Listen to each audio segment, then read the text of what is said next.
আমরা দেখেছি একটা সময় ভিভিআইপি মুভমেন্টের কারণে কেউ চলতে পারতো না, ঢাকা শহর ব্লক হয়ে থাকতো। সেখানে গাড়ির বিশাল বহর করা সেটা বন্ধ হয়ে গিয়েছে। রাস্তা ব্লক করে দিয়ে শুধুমাত্র একটি নির্দিষ্ট বহরের জন্য উন্মুক্ত করে দেওয়া, ঘন্টার পর ঘন্টা মানুষ বসে থাকা, সেই সংস্কৃতি চিরতরে বন্ধ হয়ে যাবে বলে আমাদের প্রত্যাশা, আমাদের প্রধানমন্ত্রী যে উদ্যোগগুলো নিয়েছেন তার মাধ্যমে। সুতরাং ভিভিআইপি মুভমেন্ট যেমন একদিকে বন্ধ হয়েছে রাস্তায়, তেমনিভাবে যখন বিদেশে যাওয়ার ক্ষেত্রে বা আসার ক্ষেত্রে বিশাল বহর গিয়ে ওনাকে রিসিভ করছেন কিংবা সি অফ করছেন, সেই কালচারটা কিন্তু উনি ভেঙে দিয়েছেন। খুব মুষ্টিমেয় কিছু মানুষের উপস্থিতিতে আমাদের প্রধানমন্ত্রী সে রাষ্ট্রীয় দায়িত্বগুলো পালন করতে যাচ্ছেন।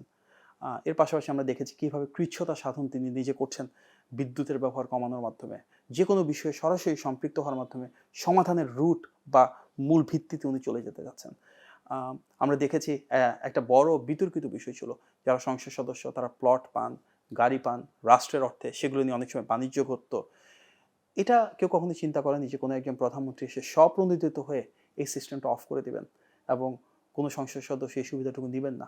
রাষ্ট্রের একদিকে যেমন অর্থ অনেকটুকু সাশ্রয় হচ্ছে, এর পাশাপাশি জনগণের কাছে সে আত্মবিশ্বাস যাচ্ছে যে এর মাধ্যমে তো জবাবদিহিতা তৈরি হবে।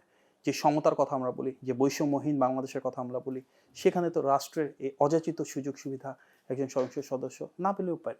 সুতরাং সেই লক্ষ্যেই আমাদের প্রধানমন্ত্রী গণমানুষের নেতা জনাব তারেক রহমান একটা রাজনৈতিক সংস্কৃতির পরিবর্তন ঘটাতে যাচ্ছেন, যার মাধ্যমে স্বচ্ছতা নিশ্চিত হবে, জবাবদিহিতা নিশ্চিত হবে, সরকারের দায়বদ্ধতা নিশ্চিত হবে এবং আসলে এমন একটি সরকার ব্যবস্থা আমরা পাবো যেখানে জনগণ রাষ্ট্রের সর্বোচ্চ পর্যায়ে যিনি রয়েছে তাকেও প্রতিনিয়ত প্রশ্ন করতে পারবেন, প্রতিনিয়ত আলোচনা করতে পারবেন এবং সেই জবাবদিহিতাই হোক আগামী বাংলাদেশের মূল পাথেয়।